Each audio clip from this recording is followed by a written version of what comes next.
Hi there, and welcome to this month's video chat for Herbal Intentions. The topic this month, stress. And what can we do about it? Well, we've got the holidays coming, and a lot of people find that to be a very stressful time of year. Maybe friends, family visiting from out of town, rushing around, a lot of commitments, eating differently than maybe you normally eat.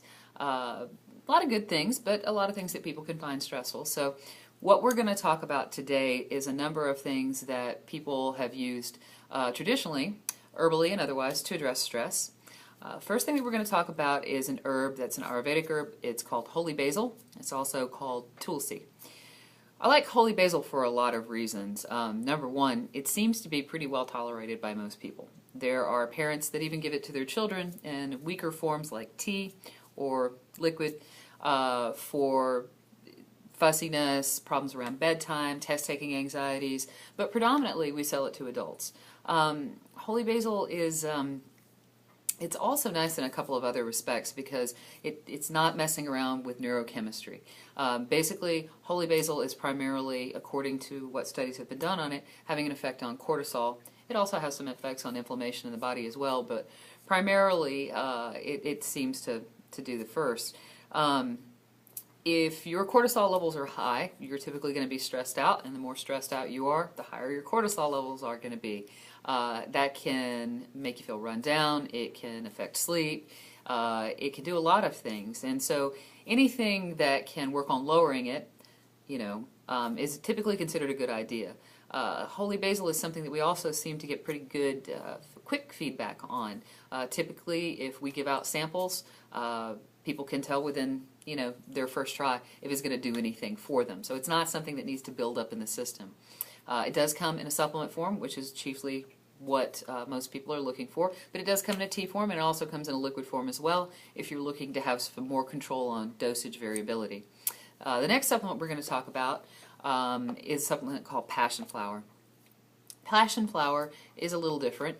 Its mechanism is not through working with either brain chemistry or cortisol. It just seems to have an overall sedative, nervine kind of an effect.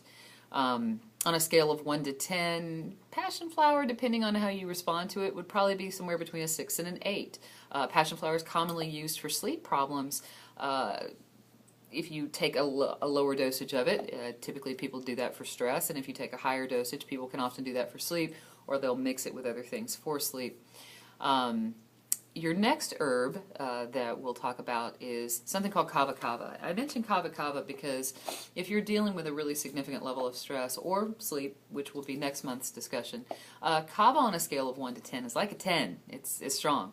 Again, we're not working with neurochemistry. We're not working with cortisol. Much like passion flower, it has a sedative kind of an effect on the body, but much, much more pronounced. Kava kava is something that's really only intended to be used short term or occasionally, whether you're using it for stress or sleep, because kava, if misused, much like drinking alcohol, it is processed through your liver, and if you have a very sensitive liver or if you misuse kava kava, it can cause damage. So that's something to bear in mind, but it's good to know that there is kind of something a little on the stronger end of the spectrum out there. So those are supplements that people traditionally use for stress relief. Other things that you might want to think about, whether it's the holiday season or not.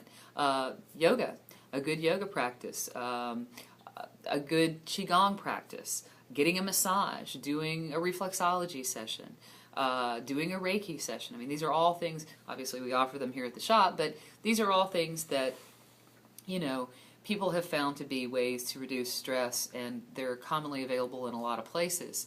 And simple things that you can do right in your own home. I mean, you can have a yoga practice in your living room. You can have a qigong practice in your backyard.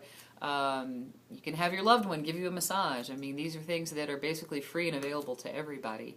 And then other simple things like dietary changes, looking at what you're eating. Are you eating a lot of junk food? Cleaning up your diet, believe it or not, it can have an impact on your stress levels, especially during the holidays when we're prone to eat a lot of things that we might not normally be so prone to eat. And last but not least, exercise. Certainly as far as being proactive for positive brain chemistry, having effects on dopamine and serotonin levels. Exercise is one of the greatest ways to de-stress and get healthy and fit while you're at it.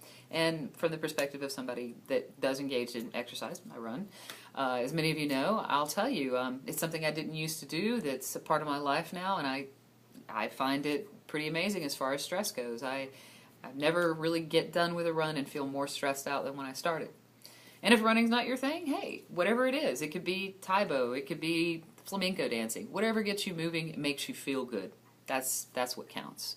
So those are just a few ideas, probably stuff you've already heard, but maybe you haven't tried. Maybe it's time to go and look into some of those things. In any case, we'll see you guys next month and have a non-stressful holiday season. Take care.